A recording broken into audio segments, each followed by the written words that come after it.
morning student. Today we will do our chapter 5th food producing. देखो food हमारी basic need में आता है. हम सबकी बेसिक नीड्स होती है जिसमें से एक होती है फूड. फूड मतलब खाना. खाना हमें डायरेक्टली नहीं मिलता है. फूड जो होता है हमें डायरेक्टली नहीं मिलता है. फूड एक लंबा प्रोसेस चल के आता है जिसके अंदर हमें बाद में मिलता है. देखो हर एक लिविंग बीइंग फूड पे डिपेंड होते हैं. हम डायरेक्टली और इनडायरेक्टली प्लांट्स और एनिमल्स पे डिपेंड है. ये हमें पहले के लेसन्स में हमने रीड कर चुका है. चाहे वो एनिमल हो, चाहे वो बर्ड हो, चाहे वो प्लांट्स हो या ह्यूमन बीइंग हो, सबको खाने की जरूरत होती है. ठीक है. और हर एक चीज दूसरी चीज पे खाने के लिए डिपेंड होता है. ये भी हम रीड कर चुके हैं.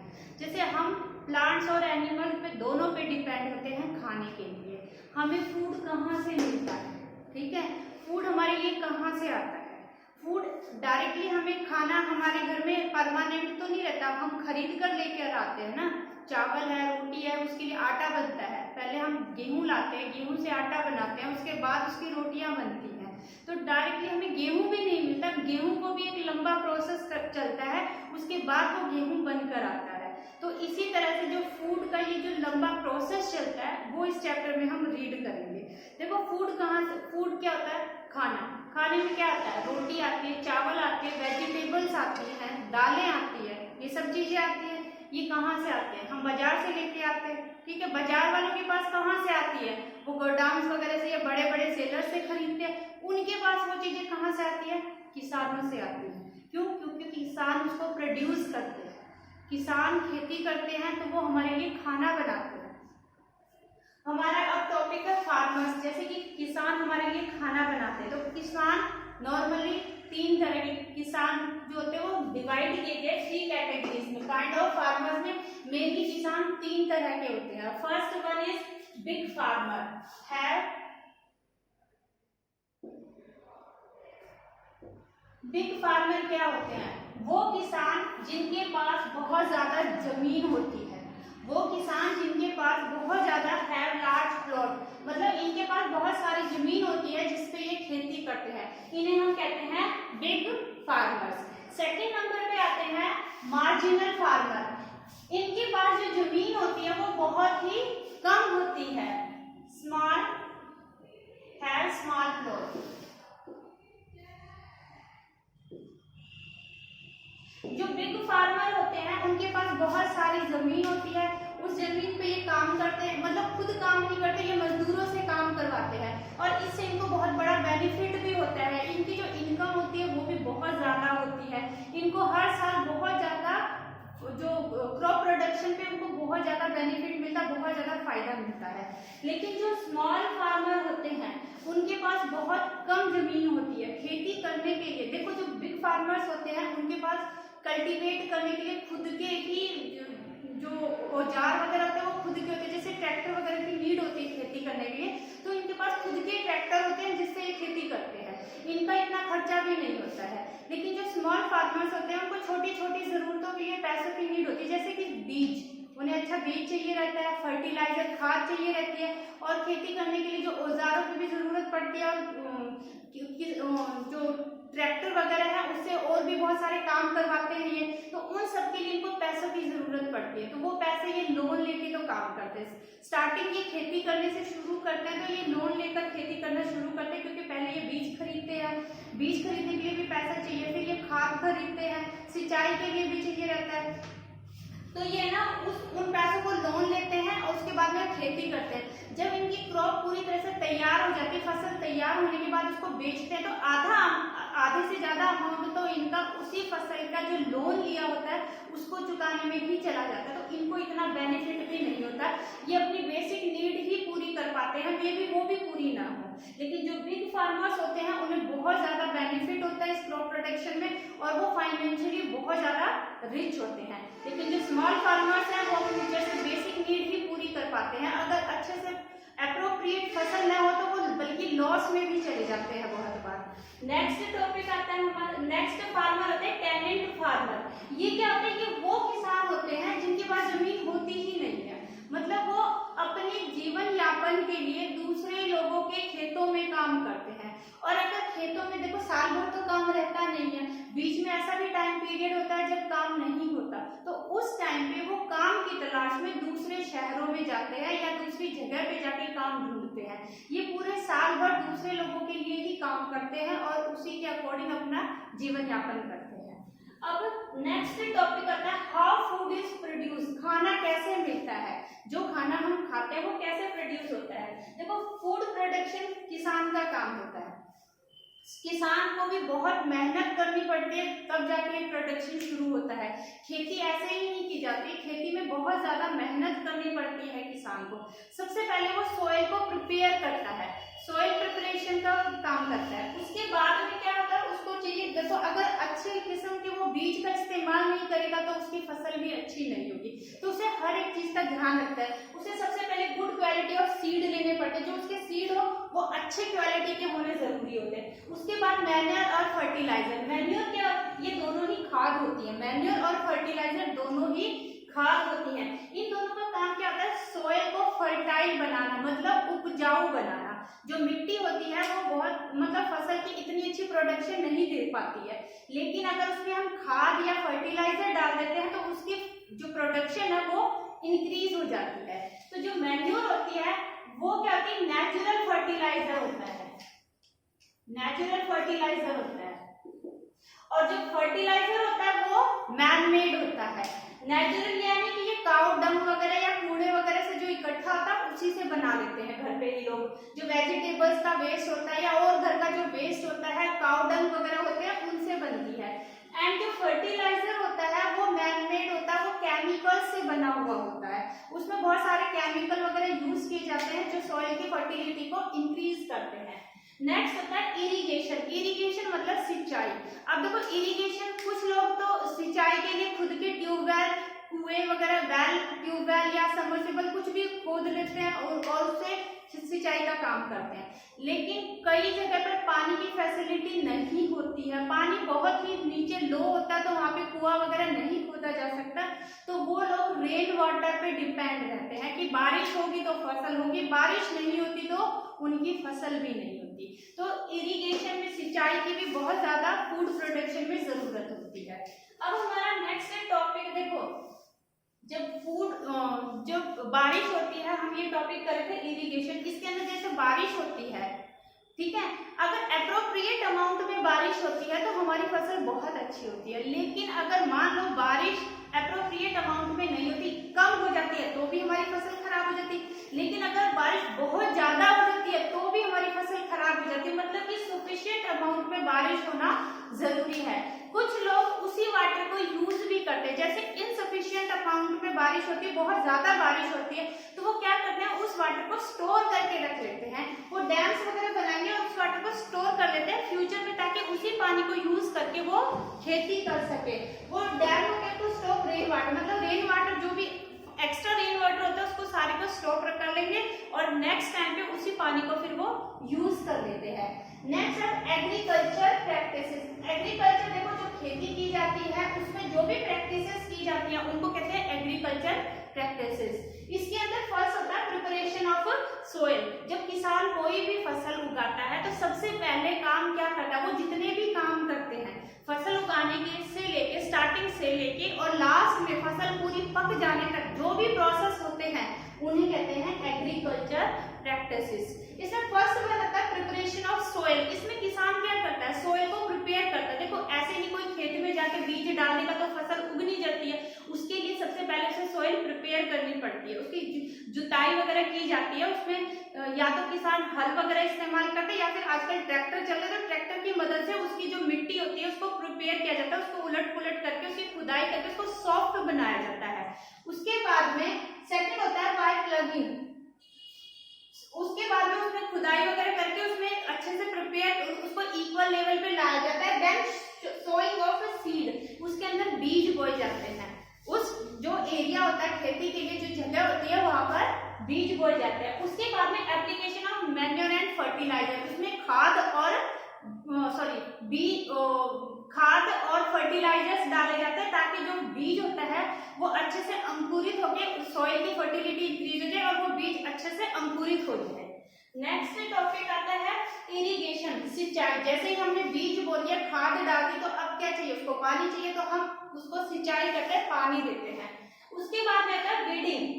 वीडिंग में क्या होता है, वीड मतलब होता है अनवांटेड प्लांट। जैसे ही हम फसल उगाते हैं खेतों में तो जरूरी नहीं है जो चीज की हमें जरूरत है वो वही निकल कर आए, उसके अलावा जैसे ही जमीन में पानी मिलता है तो और बहुत सारे घास फूस या अनवांटेड प्लांट उस फसल के साथ में उग जाते हैं। जो सॉइल के न्यूट्रिएंट्स होते हैं वो उनको ऑब्जर्व करने लगते हैं, जो फसल होती है उसको प्रॉपर अमाउंट में न्यूट्रिएंट्स नहीं मिल पाते तो हमारी जो फसल होती है उसकी ग्रोथ रुक जाती है। तो उसके लिए किसान क्या करता है, जो अनवांटेड प्लांट्स को निकालता है उसके लिए वो केमिकल्स का भी इस्तेमाल करता है, खुदाई वगैरह करके भी उनको निकालने की प्रोसेसिंग करता है। तो उस प्रोसेस को कहते हैं वीडिंग। वीड्स मतलब होते हैं अनवांटेड प्लांट्स को रिमूव करना, ठीक है। नेक्स्ट है क्रॉप प्रोटेक्शन। उसके बाद में जो इंसेक्ट वगैरह होते हैं वो भी क्रॉप को हार्मफुल इफेक्ट डालते हैं, मतलब कि नुकसान पहुंचाते हैं। तो उनसे भी बचाने के लिए जो किसान होते हैं वो केमिकल्स वगैरह का छिड़काव करते हैं, तो वो आता है क्रॉप प्रोटेक्शन में। उसके बाद आता है हार्वेस्टिंग। जैसे ही हमने क्रॉप को पूरी तरह से प्रिपेयर कर दिया, मतलब उसको हर एक चीज से बचा दिया, जो अनवांटेड प्लांट्स रिमूव कर दिए हैं, उसको इंसेक्ट से भी बचा लिया है, तो आपको फसल हमारी बनके तैयार हो गई है। पकने के बाद में फसल को क्या करते हैं, कटाई करते हैं। उस काटने की जो प्रोसेस होता है उसको कहते हैं हार्वेस्टिंग। इसमें पकी हुई फसल को काटा जाता है। काटने के बाद में फसल को उसमें से गेहूं वगैरह या राइस वगैरह निकाले जाते हैं, ये भी इसी प्रोसेस में आते हैं। नेक्स्ट, जब गेहूं वगैरह या चावल जो भी हमारी फसल थी वो निकल के आ चुकी है, अब नेक्स्ट प्रोसेस आता है प्रिजर्वेशन एंड स्टोरेज। उस फसल को स्टोर करना, प्रिजर्व करना, वो भी एग्रीकल्चर प्रैक्टिसेस में ही आता है। इसके अंदर क्या होता है, गोडाउन्स वगैरह में बड़े बड़े जो कट्टे वगैरह होते हैं उनमें फसल को डाल के गोडाउन्स में रखा जाता है, और वहां पे चूहों से या और कोई इंसेक्ट वगैरह से फसल को बचाने के लिए उसमें जो प्रोटेक्शन ली जाती है वो प्रिजर्वेशन एंड स्टोरेज में ही ली जाती है। अब नेक्स्ट है changing crop pattern. Changing crop pattern में क्या होता है, देखो बेटा, एक ही सोइल पे एक जैसी फसल अगर हम रेगुलर उगाते रहेंगे तो उस सॉइल की फर्टिलिटी ना कम हो जाती है। तो हमेशा ना रोटेशन होता है, मतलब क्रॉप को चेंज कर दिया जाता है। एक साल या 2 साल एक क्रॉप लगाई है तो नेक्स्ट ईयर अलग क्रॉप लगाई जाएगी ताकि सॉइल की फर्टिलिटी बनी रहे। और सेकेंड चीज, देखो जो क्रॉप है, जो लोग जहाँ पर जो खाना पसंद करते हैं मैक्सिमम वहां पर वही फसल लगाते हैं। फॉर एग्जाम्पल हरियाणा और पंजाब, हमारे लोग क्या रोटी खाना ज्यादा पसंद करते हैं चावल के मुकाबले में, तो यहाँ पर गेहूं ज्यादा लगाया जाता है, शुगर कैन लगाया जाता है। लेकिन जैसे साउथ इंडिया हो गए, वहां के लोग चावल खाना ज्यादा पसंद करते हैं, तो वहां पर राइस की प्रोडक्शन ज्यादा होती है। लास्ट टॉपिक हमारा चेंज इन फूड हैबिट्स। देखो फूड हैबिट्स हमारी रेगुलर चेंज होती है, हम एक जैसा खाना तो हमेशा खाते ही नहीं है, हमेशा चेंज होता रहता है। कभी हम जैसे ओकेजन होता है तो हम घर में ही कुछ अच्छा बना के खा लेते हैं, या फिर नॉर्मल खाना जो होता है उससे अलग कुछ बनाते हैं। लेकिन जो आजकल हमारी हैबिट है वो कुछ ज्यादा ही चेंज हो रही है, जैसे कि हम जंक फूड पे ज्यादा डिपेंड हो रहे हैं। पहले हम कोई ओकेजन होता था घर पे ही अच्छा बनाकर खाना पसंद करते थे, लेकिन आजकल क्या करते हैं लोग, ऑनलाइन ऑर्डर करके पिज्जा, बर्गर, चाउमीन ये खाना ज्यादा पसंद करते हैं, जो हमारी हेल्थ के लिए हार्मफुल होते हैं। तो ये जो हमारी हैबिट है ये हमारी आजकल चेंज होती जा रही है। जैसे पहले हम हेल्थी फूड खाते थे तो हमारी एज भी ज्यादा होती थी, हम लाइफ टाइम, मतलब कि जो हमारा लाइफ पीरियड होता था वो ज्यादा होता था, और हम हेल्थी भी रहते थे, बीमार भी कम पड़ते थे। लेकिन जैसे जैसे हमारी हैबिट चेंज होती जा रही है, हम जंक फूड पे ज्यादा डिपेंड है, जो हमारे लिए हेल्थी नहीं होता, इससे हमें हार्मफुल इफेक्ट होते हैं, और हमारा जो लाइफ पीरियड है वो भी कम होता जा रहा है। Good morning student, now we will do exercise of lesson 5। और first question is tick the correct answer, जिसमें आपको एक सेंटेंस दिया होगा जिसके 3 ऑप्शन दिए होंगे, जो करेक्ट है वो आपको फिल करना है। These farmer are prosperous. कौन से फार्मर प्रॉस्पेरियस मतलब समृद्ध, जिन्हें किसी चीज की कमी नहीं है, वो कौन से होते हैं, मार्जिनल होते हैं, बिग फार्मर्स होते हैं, या लैंडलेस फार्मर होते हैं। तो इसका आंसर है बिग फार्मर। देखो इनके पास स्मॉल बहुत कम जमीन होती है तो ये तो समृद्ध होंगे भी नहीं, और ये लैंडलेस होते हैं, इनके पास जमीन ही नहीं होती, तो फिर ये भी समृद्ध नहीं हो सकते। तो इसका आंसर है बिग फार्मर्स। नेक्स्ट है farmers who do not own land. जो वो फार्मर जिनके पास जमीन नहीं, खुद की जमीन नहीं होती है। Marginal farmer, small farmers, landless farmer. छोटे किसान, मार्जिनल में भी स्मॉल किसान, वो किसान आते हैं जिनके पास थोड़ी सी जमीन होती है जो सिर्फ अपने लिए खेती करते हैं, तो क्या आएगा, लैंडलेस फार्मर। नेक्स्ट है ट्रू और false. Food give us energy to work and play. आपको प्रीवियस लेसन में भी करवाया था कि फूड से हमें क्या मिलती है, एनर्जी मिलती है जिससे हम काम करते हैं और खेलते हैं, तो ये है हमारा ट्रू। नेक्स्ट है farmers owning big plot of land are called marginal farmer. जो किसान जिनके पास बहुत ज्यादा जमीन होती है उन्हें हम मार्जिनल फार्मर कहते हैं, तो ये फॉल्स है, उन्हें हम बिग फार्मर्स कहते हैं। नेक्स्ट है insufficient rainfall cause crop failure. अगर इनसफिशिएंट रेन होती है तो जो क्रॉप होती है वो हमारी जो क्रॉप की प्रोडक्शन होती है वो फेल हो जाती है, मतलब कि अच्छी नहीं होती, जो हमें चाहिए रहती वैसी नहीं होती, तो ये ट्रू है। अगर बारिश कम होती है तो फसल सूखे के कारण खराब हो जाती है, सूख जाती है, और अगर ज्यादा हो जाए तो वो वैसे खराब हो जाती है।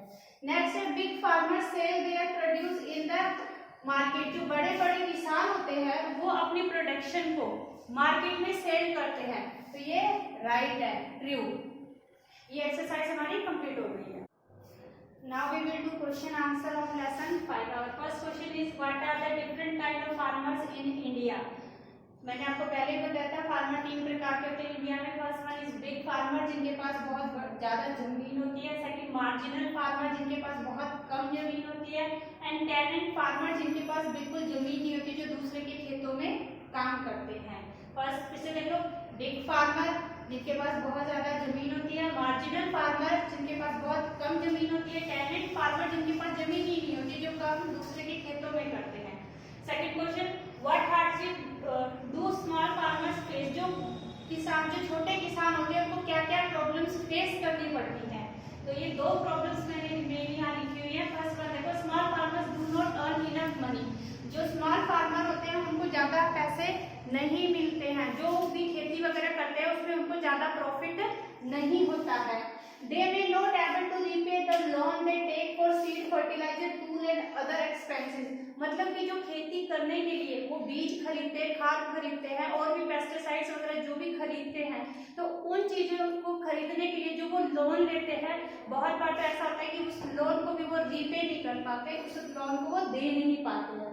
नेक्स्ट है some farmer work in the field of other farmers. कुछ जो छोटे किसान होते हैं दूसरे किसानों के खेतों में काम करते हैं। When there is no work in the field, जब खेतों में कोई काम नहीं होता, they have to find work in nearby town, तो उन्हें काम की तलाश में दूसरे शहरों में या कस्बों में या नगर में जाना पड़ता है। नेक्स्ट है what do farmers need to get good yields। जो अच्छी फसल लेने के लिए किसान को क्या करना पड़ता है, तो to get good yields farmers need सबसे पहले सीड ऑफ गुड क्वालिटी, तो जो बीज वो इस्तेमाल करते हैं वो अच्छी क्वालिटी के होने चाहिए। सेकंड वन है मैन्योर एंड फर्टिलाइजर, मतलब जो भी फसल वो लगा रहे हैं उसके अंदर अच्छे से खाद और फर्टिलाइजर का उपयोग करा जाए। नेक्स्ट है सफिशिएंट वाटर फॉर इरिगेशन, सिंचाई के लिए प्रॉपर अमाउंट में पानी फसल को दिया जाए, ना तो ज्यादा होना चाहिए और न ही कम होना चाहिए। Next question is what type of food have become popular nowadays. आजकल मैक्सिमम किस तरह का फूड ज्यादा पॉपुलर है, तो इसका आंसर है nowadays food like burger, pasta, pizza etcetera have become popular. तो आजकल जो बर्गर है, पास्ता है, पिज्जा, ये बहुत ज्यादा ही फेमस है। Now our last question, why are fertilizers harmful? ये थिंक एंड आंसर में है ये क्वेश्चन।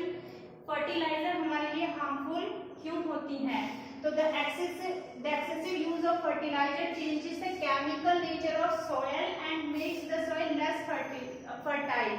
मतलब जो फर्टिलाइजर्स होते हैं वो सॉइल का जो नेचर होता है उसके चेंज कर देते हैं। जैसे फर्टिलाइजर में केमिकल्स होते हैं, जो सॉइल की फर्टिलिटी होती है उसको वो डिक्रीज, स्टार्टिंग में तो वो अच्छी प्रोडक्शन देता है, बट धीरे धीरे जो सॉइल की फर्टिलिटी है वो कम होती चली जाती है ज्यादा फर्टिलाइजर्स को यूज करने से।